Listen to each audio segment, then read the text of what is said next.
Welcome to the Outdoor Test Kitchen Podcast. I'm your host, Seth, along with Tim, and together we'll be discussing all things cooking, camping, and everything in between. We've got an exciting episode in store for you this week, so let's get started. Well, hey, everybody, welcome back to OTK. Welcome back, guys. It's been a great week. It has. We've had a lot of good hikes this week. Yes, even though it has been blazing hot, although we had a really nice day yesterday. Yes, it was actually exceptionally nice later in the day yesterday. It was. Yeah, it was great. It was like it felt like the AC was on. Yeah, it really did.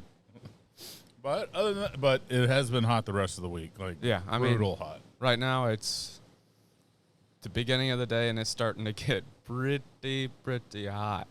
So we did a lot of our hiking in more of the evening hours instead of during the day or any time. But it was always nice hiking in the evening. We did it was. Actually, one day we got to the park a little late and we wanted to do something after the hike, right? So we decided to take a shorter trail, and that trail was the I forgot the solar path. The solar path. Solar path. A solar path. Trail. Yeah, makes sense. Because along the trail, they have these little placards of like a relative size of our planets in the solar system, and they're spread out in the correct what's the word I'm looking for? The correct ratio according to their size too. So it was cool to see the size of the little dot on the placard versus the distance away. Yeah. And it was good. Cool. It was just a straight trail on their dam. Yeah. Which, one side goes up the dam and the other side was the lake. So, it was a nice, quick. It was only about half a mile there, or a mile total. Yeah, a total of a mile. Half a mile there, half a mile back. Yeah, so, kind of did a quick one so we could go jump in the lake because it was so hot. Yeah, yeah. And actually on that trail, it gets a nice little breeze from the lake passing right over the dam, so it wasn't too hot. No. Yeah. But, it was still hot, but I'm still waiting for fall. Yeah, it's like in Texas. Well, it depends on the day of the week, but you get about 2 weeks total in the year of just perfect weather. Everything else is either too cold or too hot. It can never be too cold. Well, yes, but I can always put more on. There's only so much I can take off. Legally. But a lot of that trail, we did meet this really cool guy. That's one thing. Outdoor community is awesome. And he was out there just fishing. And he was really just out there just to get away. Yeah. Apparently his company had taken 2 weeks off, and he'd been stuck at home doing, probably a lot of chores. And even though he said he lived on a lake. Yeah, he lived like walking distance to a fishing pier. But he decided to drive the 30, 45 minutes away to make sure that no one could get a hold of him and saying, hey, can you come do this real quick? Yeah, exactly. But he was a funny character. He was. And every day we were like, hey, so you catch anything? He's like, man, I'm just out here. And I totally understand. Sometimes fishing is, just the act of fishing is very relaxing and enjoying. Yeah, because, you're out in nature. You're just enjoying your time. You catch a fish, hey, you got a dinner. Hey, yes. And I'll admit there's a lot of times I'll be fishing no bait because I don't really want to catch a fish, but it's just the smooth, relaxing motion of fishing. Yeah. And there has been a time when I've been doing that, not wanting to catch a fish, that I've caught a fish on a empty hook. Yeah, that was crazy. And that was we're on this movie set, and then one of the set pieces at this cabin, and there's a lake and a really awesome pier. It's a beautiful ranch that we were working on, and I was kind of staying out there and end of the day, and I was just throwing in this prop reel and stuff, just no bait, nothing. It just had kind of a weight and a little hook on it. Next thing you know, it's like, what's going on here? I thought I caught like a log or some moss, and the next thing I'm like, oh my goodness, there's a fish on this thing. Yeah. And then reeled it in, and the funny thing is the producer who loves fishing had all this bait, lures, and couldn't catch a single fish to save her life. And I no bait, no lure, nothing, just a old hook and a weight. Yeah, and not catch only a hook that, or a fish. Yeah, it was the prop reel with a rusty hook on it. There was no reason a fish should have bit that. Yeah, and a good little size, probably about a little baby bass. But hey, you know what? I caught a fish, and the producer did not. That's. But yeah, that set, the sets actually on that ranch it was really cool. The ranch was cool. Mm-hmm. Yeah, it was an awesome ranch down in kind of central Texas. Yeah, it was near LaGrange. LaGrange and Smithville. Beautiful area. If you're in that area or a great place, there's a bunch of cool state parks, but the history of that area is just amazing. And the beauty, I think the Colorado River runs kind of through. Yeah, it does. Yeah, and we hiked and did a lot of adventures when we were down there. Actually, we've got quite a few pictures on our Instagram from there, actually, even on set, too. So check those out for sure. But yeah, so I totally understand the guy just enjoying the old act of fishing. Yeah. It's not always about what you catch. It's just the enjoyment of being outdoors and I'm sure, a lot of people understand wanting to get away. Yes, you get stuck at home too long. Yeah, especially, I mean, he was a truck driver, so he's long used hauler. He's used to being on the road. Yeah. Yeah, that was funny. But, so good, fun hikes this week, and, and of course, like we said, our kind of goal was, we got to get a hike in, eat a lot, got to keep healthy, but it was more like, can we just go jump in the lake and cool off? Yeah, we did a lot of swimming in the lake this week. Yes. And probably going to do a lot more this coming week as well. Yeah, I predict be in the lake this evening. Yeah. Yeah. And there was one day we went out to the lake and we went out to hike and eventually went to the lake. And we brought everything to make food. Oh, yes. At the camp. Well, not at the campsite, but by the lakeside. Yeah.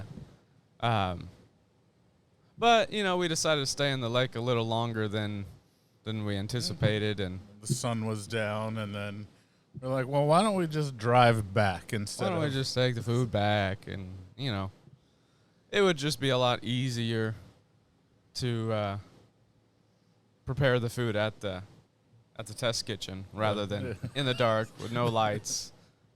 The idea was good, yeah. But we were enjoying the water way too much, and the food was a second thought.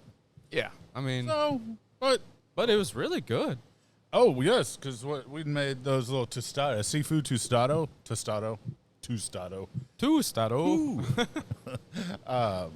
No, it was really easy, quick go-to. Love tostados, especially the little seafood ones. You can be very creative with them too. Yes, and we basically just took some of that my little bit of a guilty pleasure of imitation crab, and just made kind of a pico, mixed it in.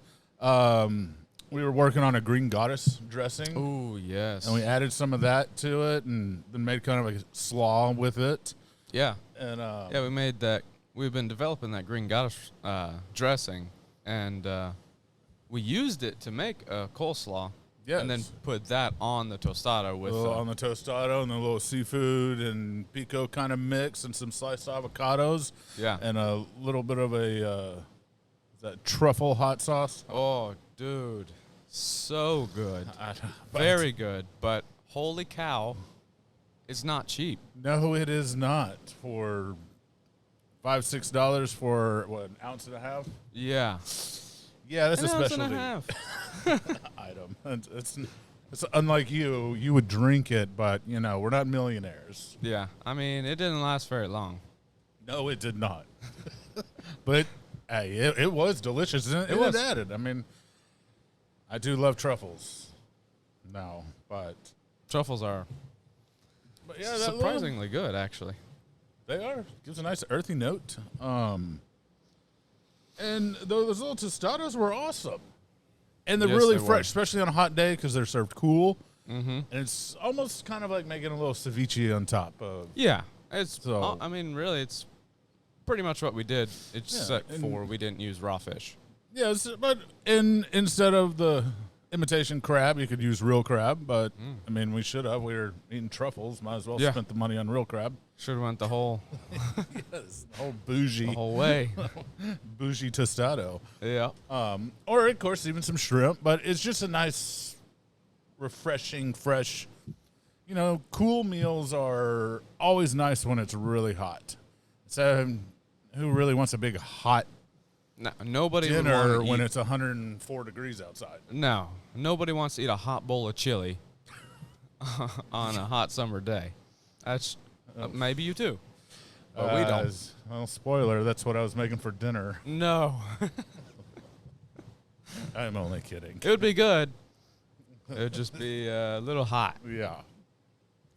But that green goddess adding the little slaw underneath it of the tostada really added quite a bit. Nice little crunch. And it's funny that slaw is growing up.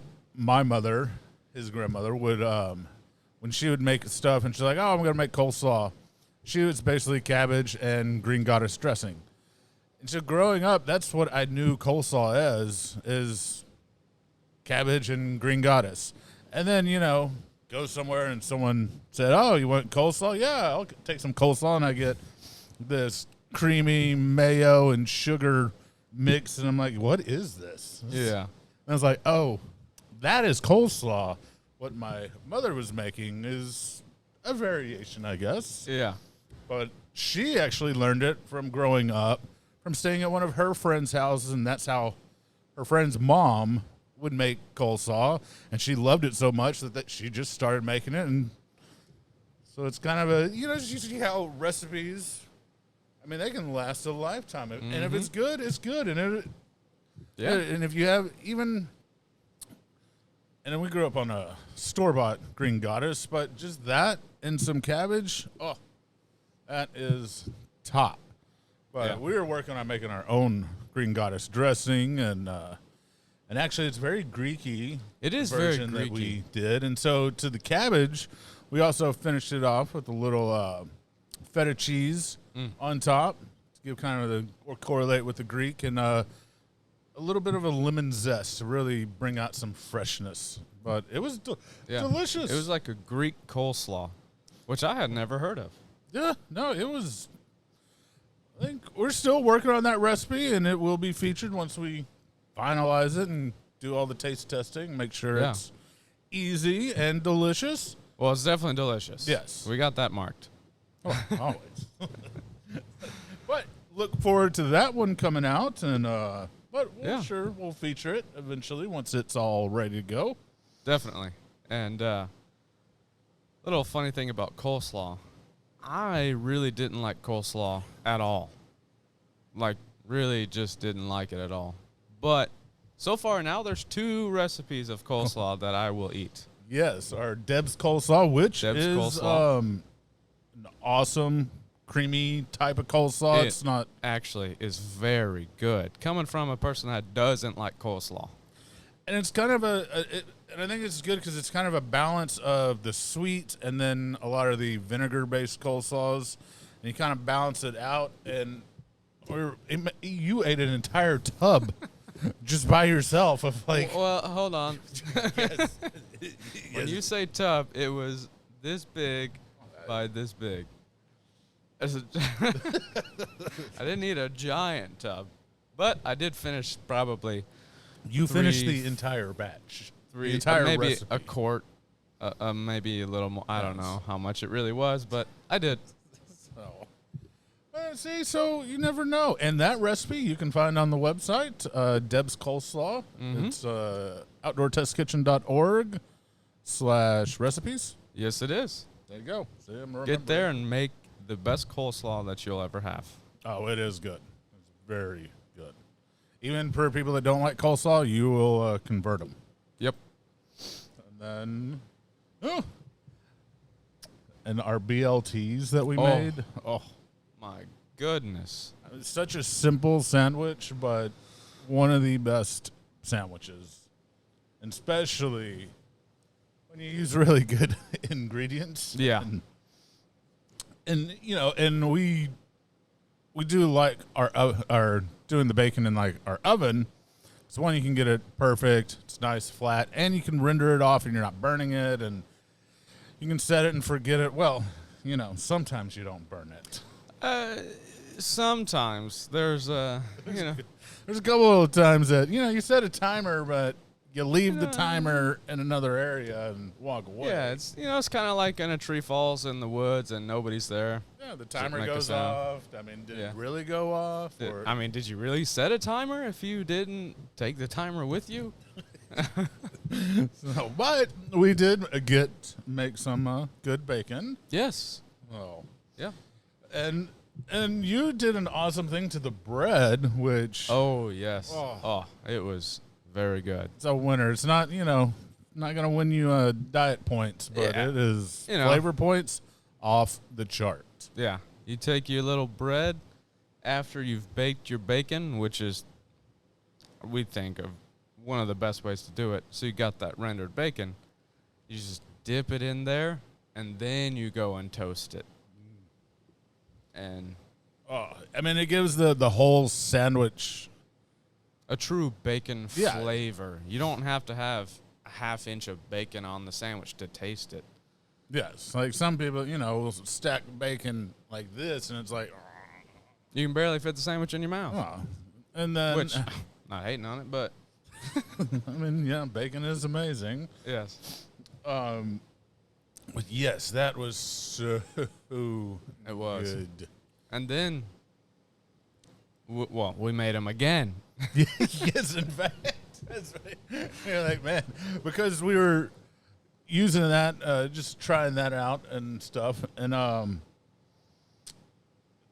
it was like, it was just so good. Mark that. It was really good. Obviously. And, yeah. So we decided to make it ahead and make it again. Make it again. And that time we added some shaved apples and some pepper jelly on it. And oh my goodness. That was the next level you didn't even know about. Yes, adding the apple and a little bit of pepper jelly just adds that little accent of sweet and savory, and with the bacon and pork and apples always go together. And now I really want a BLT. Yeah, yeah. Once we drop our pimento cheese, you have got to try out this sandwich. Oh, have to. Pimento cheese? Did we add pimento cheese on it? Our coleslaw. We didn't put pimento cheese inside the grilled cheese? Oh, yes, you're sorry. You really made me think I messed up pretty big there. Okay, my bad. I might not have been paying attention to what you were saying. Oh, my goodness. And I was still thinking of BLT.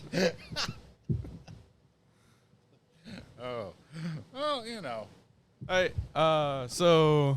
It's close to lunch. I'm a little hungry. Yeah. I'm not closely paying attention. Let's continue on talking about food and getting more hungry and distracted. Yep. You're right. We were on a couple different directions there. Anyways, they're both really good sandwiches. Yes. And you should try it all. That's right. Especially our pimento cheese. I was trying to make a note for that unfortunate word I said of excitement about BLTs. Yeah. Anyways, So, speaking of dinners and food and stuff, what we did last night. it's time for the recipe of the week, where we break down one of our favorite recipes and give you guys all the details. So let's get cooking.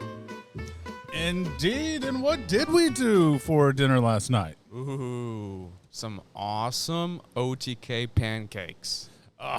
Yes, with our OTK pancake mix that you just add water, which makes it so simple. Seriously. And the ingredients, like, we'll go over. And there's like 8 ingredients. And so it's simple to make, and it's shelf stable. And dude, it's not like the powder pancake mix you get from the store. Yeah, it's not like Bisquick or any of the stuff that actually tells you, well, if you want good pancakes, add vanilla, add an egg, maybe a little oil, so forth, so on. So it's really what we wanted to do of developing this recipe was to make an awesome pancake that you just added water, but you still got the fluffy, you still got everything if you added the eggs and everything, the rise. And let me tell you, you do. Seriously, you add water, and it is a great pancake. Oh. Just off the bat, you can eat it just like that. Now, syrup. No syrup needed. But no syrup is needed. But it's and and it's great in the morning for breakfast at a campsite, whipping up some pancakes, a little bit of bacon. 1 cup of pancake mix, 3/4 cup of water. Plenty of pancakes for a family of 4. Yeah.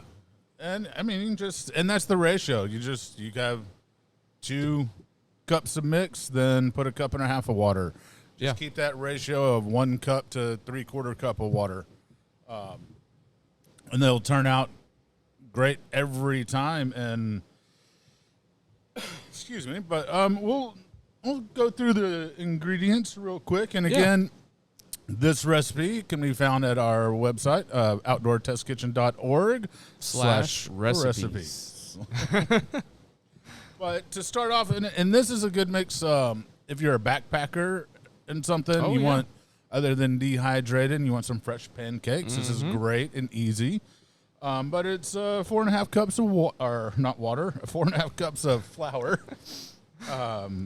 3/4 cup of powdered milk, 2 tablespoons of baking powder, 1 tablespoon of baking soda, 1/3 of a cup of cane sugar, 1.5 teaspoons of salt, 1 teaspoon of vanilla powder, and 1/4 cup of egg replacer. And those last 2 ingredients are kind of the key factor of what makes our pancake mix Definitely the best. Yeah. But because that egg replacer, now you can find powdered eggs, and that's what we're kind of looking for a dehydrated off. But a lot of times it is hard to find those, and this egg replacer it's basically a different natural starches put together to kind of replicate the egg. You can actually make scrambled eggs with it. That's just adding water, but it's a Anson Mills product. Okay, They have a lot of really good high quality products. So using that adds, instead of having to carry eggs with you, you can just add that egg replacer in the mix, and it's like, boom. That's why just add water. Seriously, your eggs and your milk, having the milk powder in there. All of your ingredients are in there. The only thing it's lacking is a hydration. Oh. So that's why you just add water. And get with the vanilla powder just adds so much. Now you can make your own vanilla powder, but it's better just dedication. To buy it. Yeah, and plus, vanilla beans are not they're not very cheap. Frugal. No, not at all. It's crazy. It's very, very crazy, actually, how expensive vanilla beans are. But we found the vanilla powder at our local grocery store. It wasn't hard to find. Yeah, and nowadays, Walmart, you can just search their webpage. Their webpage, and have and stuff drop shipped to Yeah. the store or to you. Amazon or whatever. But preferably if you can find it in your local area, that's the best option. You want to support your local community, but if you can't, there's always that possibility. But it really does. Those last two ingredients really make this recipe. Yeah, it makes it really good. Yeah. And of course with this you can also use it to make waffles. Yeah. And you can waffles, but yeah. You can also get a little crazy with it. You can put some frozen fruits inside your pancake mix. ooh. And chocolate chips. Oh yeah. What you did? Blueberries, some chocolate chip, and the peanut butter chips. That's crazy. Yes, it was. It wasn't really what I would call breakfast. I would more consider that dessert. But I would consider it delicious. Yeah, it was exceptional. But yeah, you can do whatever you want. You can do bacon bits. You could do, like we said, blueberries. and we were talking about even dropping pimento cheese in it. Oh, yeah. Making a savory, cheesy pancake. Hey, we're going to try it. Yes. It may be horrible, but it may be the greatest thing since sliced bread. Making, and you know, cheese, you got your McGriddles, and they have cheese, sausage, egg, and... So pancakes and cheese aren't really that crazy. Yeah, don't look at us like we're insane. But yeah, and we did try strawberries actually last night. Yes. And well, that's why they call it a test kitchen. Yeah, yep, that is why they call it a test kitchen.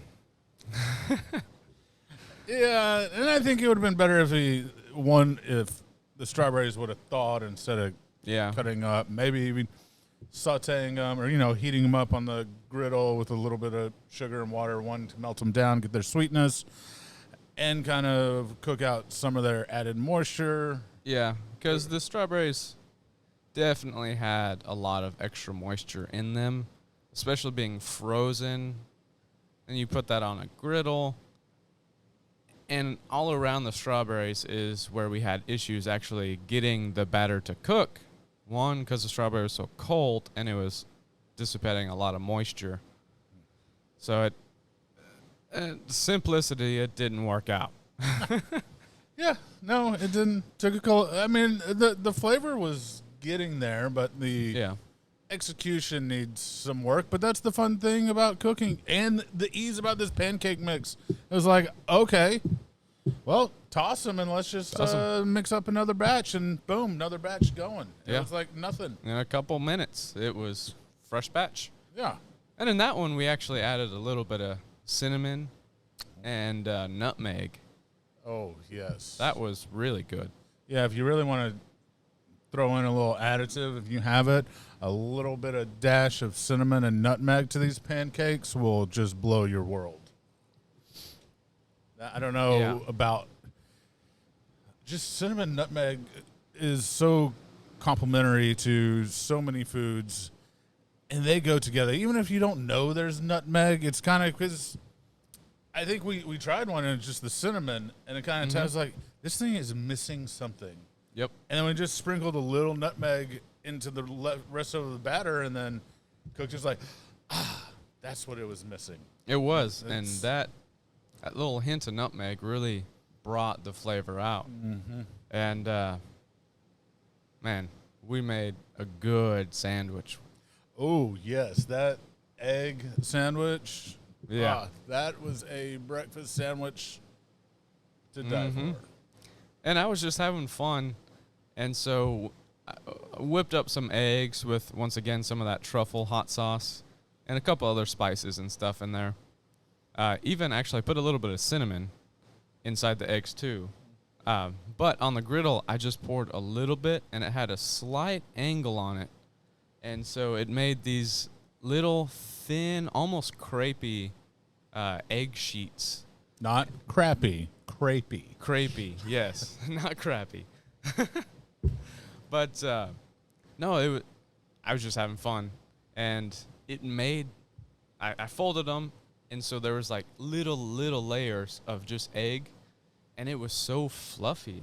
It was, and it really reminded me of one of those like a Japanese omelet, very thin, folded. Mm-hmm. So you had your different layers, but they were soft and fluffy. Yeah, and I was impressed. It was good. I was wishing we had more. Yeah, me too. Actually, I wanted another one, but apparently someone said, "Well, I'm tired. I'm going to bed." Yeah.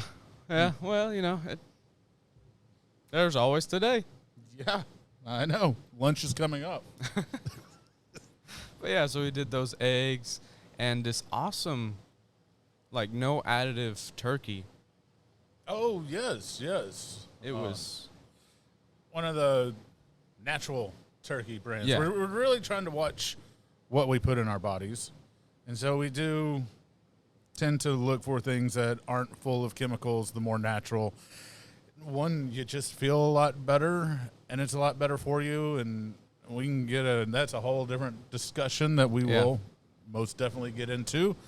But yes, that turkey was really good with it. It was very good. And so we just pancake, egg, turkey, top, some syrup on top.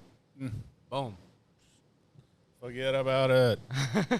Yes, it was delicious. It was super. Yeah, so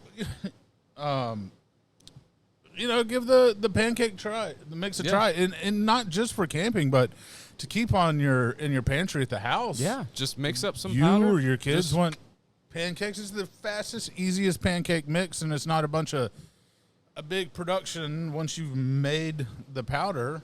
Yeah, I mean, if you know how to use the stove, you can make pancakes, at least with this recipe. Yeah, and who doesn't like pancakes in the morning? Or for cake dinner. For breakfast. Even dinner. Pancakes is it's for every meal. Yes. Cake for all your meals. Uh-huh. Just like eggs, actually. Yeah. See? So there you go. But yeah, well, and again. I was just gonna say, when we made those waffles at one of the restaurants we used to work at, the chicken and waffles. Oh yes, I love chicken and waffles. Chicken and waffles, awesome. Dude. And I know it sounds crazy, but yeah, at that restaurant we did our brunch. I totally forgot about that. And then we did kind of the take on the original Roscoe's chicken and waffles, and which at first I knew chicken and waffles. I've seen them around, chicken with some waffle, fried chicken, waffles, syrup. But at Roscoe's, it was tradition for sausage gravy on top of the chicken and the waffles, and then drizzle it with syrup. And I'm telling you, Roscoe's right. Yeah. Because that is, you really want to make good chicken and waffles, make you some really good sausage gravy, and then your waffle and your fried chicken, sausage gravy, syrup. And it may sound crazy, but it is delicious. It is. And if you're a person that likes chicken and waffles, but probably the way that most people think of chicken and waffles, and you think this is a little weird to put gravy on it, just try it. You've already tried chicken and waffles. Yep. You've already taken that first step. So just take the next step. Try it out. It's worth it.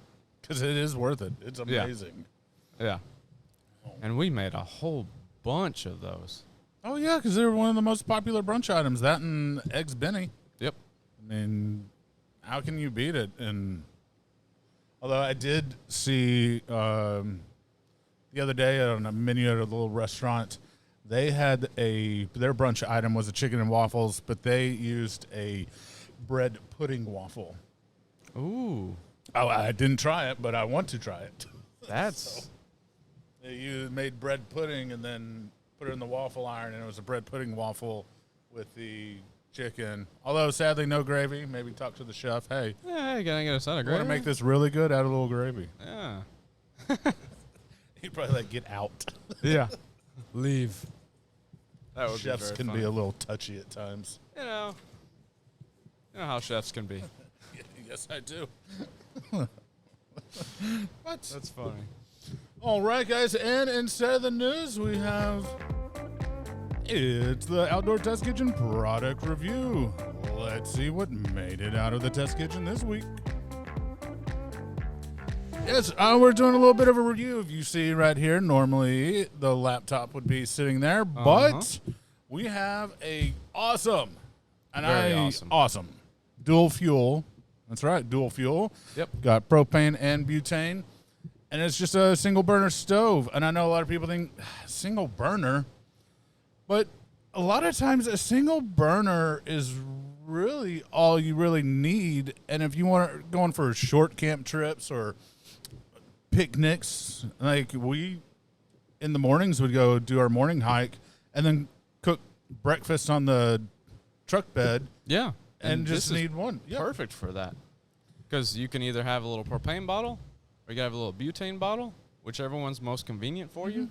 And it's so small, you can have it under your seat. Yes. In fact, we could get up and walk to the Jeep, and underneath the passenger seat is one of these in the case that I keep on hand for, you never know when you want to snack on the side of the road.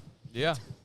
It's true. Hey, even like road trips, keep that in there. If you want to have a warm meal on your road trip, easy. Yes, and it's just great to have at the house. I mean, for even barbecuing, and there's a lot of barbecues that have the side stove, but a lot of them don't.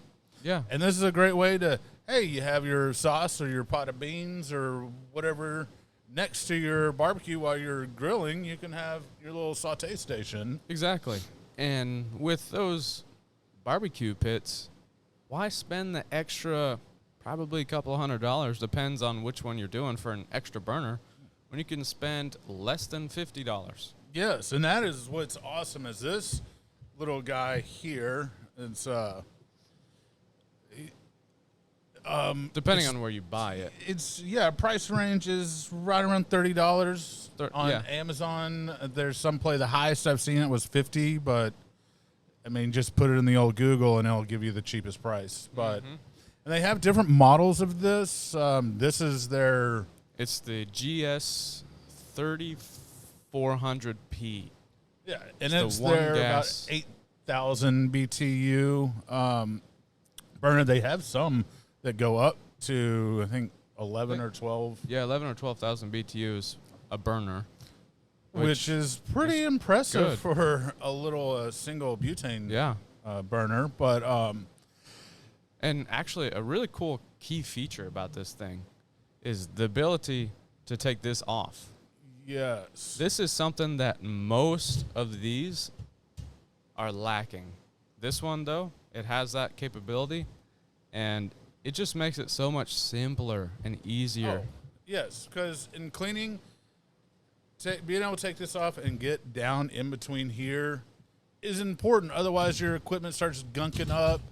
Yeah. And, you don't want to spray a bunch of chemicals, maybe get parts that are rusted. It's really nice to just be able to take that off. And you're right. The other competitors that we've tested with it, this was basically welded shut. And what's great is, well, I think I have the bottle in there, but it flats down so it has a bit of a smaller case profile than the other competitors. Yeah, it really is one of the features that seriously would make me choose this over another one. Yeah, and the price point is the other leading competitor of this is the Coleman, and it runs for $29 and change, $30, but it is 75. Yeah, I think it's 7,500 or 7,600 BTUs. 7,650 actually, I think it is. So it has a little less BTU output, and this part is welded down, and biggest thing, it's not dual fuel. Yeah. So having the ability to take an adapter, plug it in, and be able to put propane, or you can use a big bottle with an attachment, and the burn time is very long. I mean, we use these quite a bit, and the butane lasts for quite a while. Quite a while. I can't tell you exactly how long, but it lasts a long time. At least 2, sometimes 3 trips. Yeah. Per bottle. Weekending, and now with the propane, it's really nice. And with the propane, you get actually a couple extra BTUs. Yes, you'll get up to, it says on propane output is 8,367. So. But yeah, it's just all around. This is a good little camp stove. I mean, yes, we love our Camp Chef dual burner stoves, but sometimes you don't want to bulk around a big burner, 2-burner stove. You don't always need 2 burners. Well, yeah, and a lot of times, especially on small weekend trips that we would do, and maybe you didn't want to, because, I mean, you'll eventually see one of our big kitchen setups is a bunch of tables, canopies. Sometimes it's nice to just have this, make a little small kitchen at the end of the picnic table, so that you only have this, and it's a complete great working area that you can prepare easily for a family of 4 or 5. And all you need is 1 burner, and then you got your fire or grill going, so you just complement off of those too. Yeah. Yeah, you could, realistically, with this, you could work in an area that's like 2 square feet. Get a little cutting board with your knife and your vegetables. You've got this. Have it really compact, very small spaces. You can use this. And that's a lot of times how we set up for on small trips. Is this all we need? But it's like having a full kitchen just in a tiny little spot. Little tiny compact kitchen. But really, if you look at commercial kitchens, most of the prep areas are just as wide as your arms are. That's all the room. Yep. You have more. It's inefficient because you're walking. And commercials, they want you to stand in one spot, get all your work done. Boom, boom, boom, boom. Efficiency. Yeah. Yeah. Learn that from McDonald's. Yes, they do a dance and serve awful food. Yeah, well, yes, they do. They do. But another cool feature about this thing is if it has a little sensor in it, and if it detects an irregular pressure in one of those butane cans, it'll just eject it. Yeah, it'll automatically pop it up. So yeah, it has that, and if the pressure is off, it will just pop. So it's got some safety features, and of course, when you travel, you always want to take your propane, and they recommend to take it out. But I'm not going to lie. I keep the bottle in there, just don't have it attached. Yeah. I don't recommend it, but it's really just one of those things they have to say because nowadays anybody can get sued. I don't want you to sue me because it blows up underneath your seat. But I'll just say it's 100 and something degrees outside today in the past week, and I have one of those underneath my seat year round. And no fires. Like we said, we don't suggest you do it. But it is what it is. We do it. Yeah, we're not going to tell you what to do and what not to do. Exactly. But yeah, I mean. So, and it's the Gas One. I don't know if that's the brand name. And I have really fallen in love with this little guy compared to the Colemans and the other ones we have. And I can't say enough. Even if you have the Coleman, I even recommend getting this one, even if you already have one, just because of the dual fuel capability. And these little stoves, and if you're new to camping, this is a great, inexpensive option to get a stove. And that if, say you don't like camping, after you go try it, it's not everybody's cup of tea. Mm-hmm. But at least this is still useful at the house and for other applications. Yeah, it's not a unitasker. Yeah, so and it's great to keep underneath. We keep one underneath the kitchen cabinet too if we need an extra burner for something. Yep. I mean, just think about it. If you have a power outage and you have an electric stove, just keep one of these with one bottle in your house. You can still cook. Yes, I mean it's a great all around. Just for utility reasons, just to have it around just in case. And yeah, I mean, I'll tell you what, I use these all the time. We've used them for catering too. Oh yeah, I mean, back in the way back in the country club days, when we'd have Sunday brunch and have omelet stations, or Tuesday night pasta night where we'd making pasta in front of people, or the show. But yeah, we use these little butane burners, and on a lot of our catering jobs that we used to do, we would take these burners with us. They're just durable. Yeah. And I know one of a chef friend that still uses these, and they're about probably 20 plus years old, and they're still going. So they're built to last. And yeah, man, I can't say any. I really can't say anything bad about this. I mean, so far so good. Yeah, and I mean, yeah, you're right. I don't really know the negative of some of the other brands. All I could say would be not being able to pull this off to better clean, and to clean down in here is nice. So if you have boil overs or whatnot, that's what makes, I think, this one the best, because there's two options. This one that none of them have. It's the dual fuel, and having the actual stove part, this top part, come off.